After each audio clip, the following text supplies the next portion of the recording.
तो दोस्तों आज हम फिर से आपके लिए लेकर आए हैं देश दुनिया की तमाम ताजा बड़ी खबरें। सबसे पहली बड़ी खबर में आपको बताएंगे दोस्तों कि गाजा पट्टी में हमास पर हमला करना इजराइल को पड़ा भारी। इजराइल के हमले से नाराज होकर हमास ने इजराइल के 3 बंधकों की कर दी हत्या। गाजा पट्टी से इजराइल को लगा झटका। शंभू बॉर्डर पर किसानों ने उखाड़े पुलिस के सीमेंट के बैरिकेड। बॉर्डर पर तनावपूर्ण माहौल, मोदी सरकार के छूटे पसीने। राम मंदिर का जिक्र करके उत्तर प्रदेश के मुख्यमंत्री योगी आदित्यनाथ को गोली मारने की मिली धमकी। बीजेपी की बड़ी चिंता। दिल्ली में किसानों के आंदोलन से डरी मोदी सरकार। लाल किले सहित 8 रेलवे स्टेशनों को किया बंद। गाजा पट्टी में जंग के बीच यमन के हूती विद्रोहियों ने एक और जहाज पर मिसाइल से किया हमला। बॉलीवुड एक्टर शाहरुख खान ने छुड़वाए कतर में गिरफ्तार हुए 8 पूर्व नौसैनिक। मोदी सरकार ने शाहरुख को किया धन्यवाद। तो दोस्तों सभी खबरों को आप विस्तार से एक एक कर बताने वाले हैं। वीडियो को लाइक कर चैनल को सब्सक्राइब कर दें। इसी बीच पर तो दोस्तों अगली खबर की ओर तो गाजा पट्टी में हमास पर हमला करना इजराइल को पड़ा भारी। इजराइल के हमले से नाराज होकर हमास ने इजराइल के 3 बंधकों की कर दी हत्या। दोस्तों आपको बता दें कि गाजा पट्टी में हमास पर हमला करना इजराइल को भारी पड़ गया। इजराइल के हवाई हमले से नाराज हमास ने इजराइल के 3 बंधकों को मौत के घाट उतार दिया है और इसकी जानकारी हमास की अल कसम ब्रिगेड ने दी है। जैसे ही हमास की अल कसम ब्रिगेड ने ये जानकारी दी तो इजराइल में हाहाकार मच गया और इजराइल की जनता इजराइल के प्रधानमंत्री नेतन्याहू के विरोध में उतर आई और नेतन्याहू से गाजा पट्टी में हमले रोकने की अपील की। दरअसल आपको बता दें कि अब 5 और बंधक हमास के कब्जे में इजराइल के बचे हैं। हमास ने चेतावनी दी है कि अगर इजराइल ने फिर से हवाई हमले गाजा पट्टी पर किए तो इजराइल के इन 5 बंधकों को भी मौत के घाट उतार दिया जाएगा। इसी बीच पर तो दोस्तों अगली खबर की ओर तो शंभू बॉर्डर पर किसानों ने उखाड़े सीमेंट के बैरिकेड। बॉर्डर पर तनावपूर्ण माहौल, मोदी सरकार के फूले हाथ पांव। दोस्तों आपको बता दें कि दिल्ली की ओर कूच कर रहे किसानों को शंभू बॉर्डर पर रोकने के लिए पुलिस की ओर से बैरिकेडिंग की गई है। इस बीच ताजा तस्वीर सामने आई है जिसमें देखा जा सकता है कि किसान पुलिस द्वारा बैरिकेडिंग के लिए लगाए गए बड़े बड़े पत्थरों को खिलौने की तरह उठाकर फेंक रहे हैं। किसानों का कहना है कि कोई भी बैरिकेडिंग उन्हें दिल्ली जाने से नहीं रोक सकती। आपको बता दें कि दिल्ली कूच के लिए शंभू बॉर्डर पर बड़ी संख्या में किसान जुट रहे हैं। किसानों ने बैरिकेड तोड़ने की कोशिश की जिसके बाद हरियाणा पुलिस ड्रोन के जरिए आंसू गैस के गोले छोड़ रही है। आंसू गैस के गोले गिरते ही किसान खेतों की ओर दौड़ पड़े हैं। सूत्रों ने बताया है कि किसानों ने कसम खाई है कि जब तक मोदी सरकार उनकी बातें नहीं मानेगी, मांगे नहीं मानेगी, तब तक वो यहाँ से नहीं हटेंगे। तो दोस्तों अगली खबर की ओर तो राम मंदिर का जिक्र कर उत्तर प्रदेश के मुख्यमंत्री योगी आदित्यनाथ को गोली मारने की मिली धमकी। बीजेपी में मचा हड़कंप।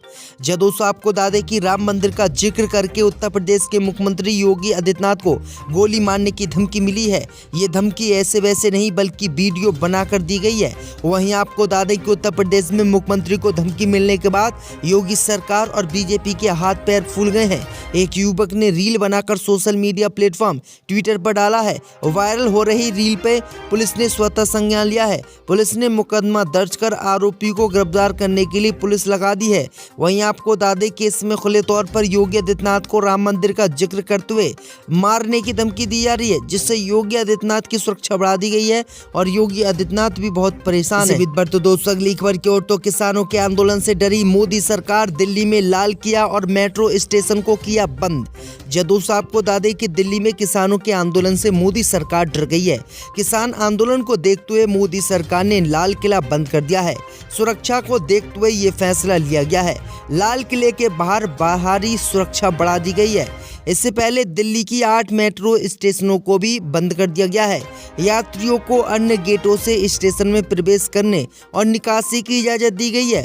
बताया जा रहा है कि पुलिस के निर्देश पर सुरक्षा व्यवस्था के चलते गेटों को बंद करने का फैसला लिया गया है।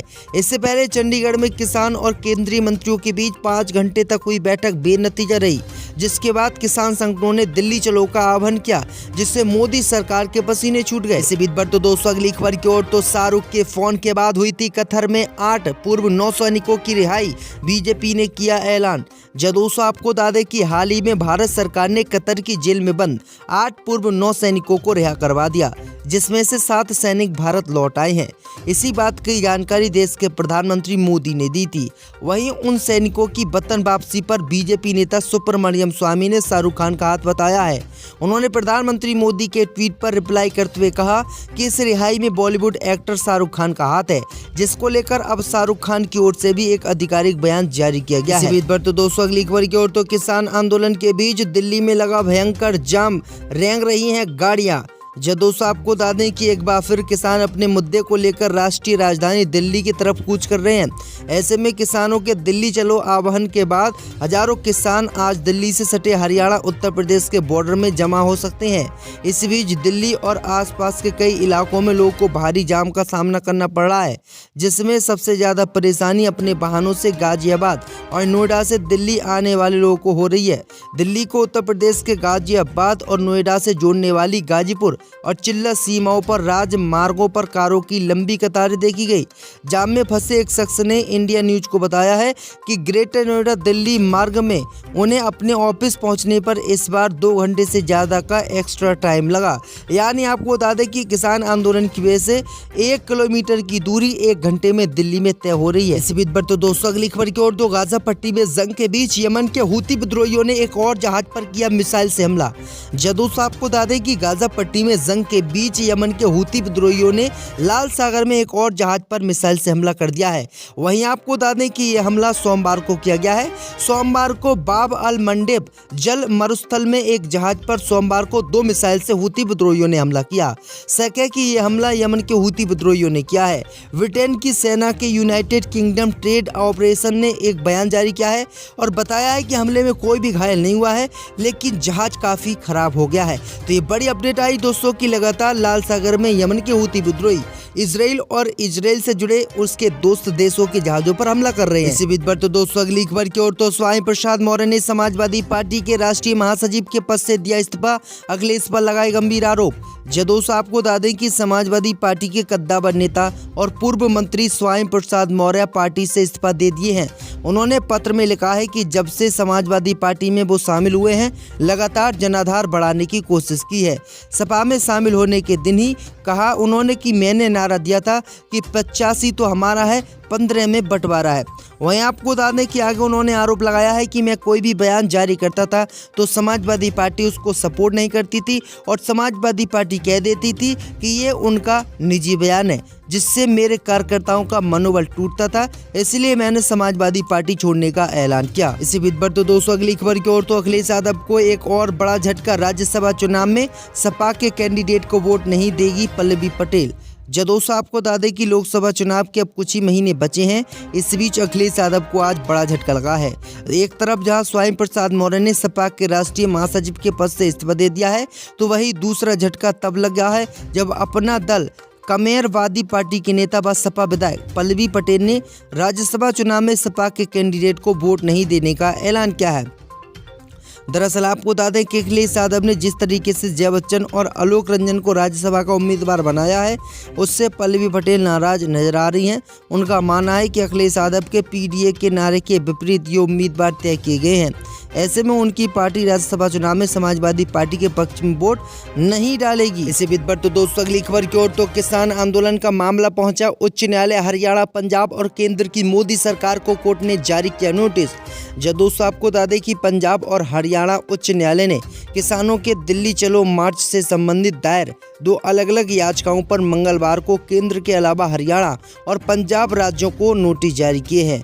याचिकाकर्ताओं में से एक ने अदालत से किसानों के विरोध प्रदर्शन के खिलाफ हरियाणा और पंजाब की सरकारों तथा केंद्र सरकार की सभी अवरोधक कार्रवाइयों पर रोक लगाने का अनुरोध किया है, जबकि दूसरे याचिकाकर्ता ने यह सुनिश्चित करने के लिए निर्देश देने का अनुरोध किया है कि प्रदर्शनकारियों द्वारा कोई राजमार्ग अवरुद्ध न किया जाए, क्योंकि इससे आम जनता का दिक्कतों का सामना करना पड़ रहा है। अब देखते हैं कि मोदी सरकार इस आदेश को मानती है या फिर नहीं।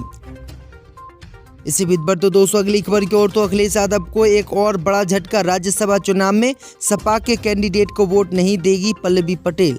दोस्तों आपको बता दें कि लोकसभा चुनाव के अब कुछ ही महीने बचे हैं। इस बीच अखिलेश यादव को आज बड़ा झटका लगा है। एक तरफ जहां स्वामी प्रसाद मौर्य ने सपा के राष्ट्रीय महासचिव के पद से इस्तीफा दे दिया है, तो वहीं दूसरा झटका तब लगा है जब अपना दल कमेरवादी पार्टी के नेता व सपा विधायक पल्लवी पटेल ने राज्यसभा चुनाव में सपा के कैंडिडेट को वोट नहीं देने का ऐलान किया है। दरअसल आपको बता दें कि अखिलेश यादव ने जिस तरीके से जया बच्चन और आलोक रंजन को राज्यसभा का उम्मीदवार बनाया है, उससे पल्लवी पटेल नाराज नजर आ रही हैं। उनका मानना है कि अखिलेश यादव के पीडीए के नारे के विपरीत ये उम्मीदवार तय किए गए हैं। ऐसे में उनकी पार्टी राज्यसभा चुनाव में समाजवादी पार्टी के पक्ष में वोट नहीं डालेगी।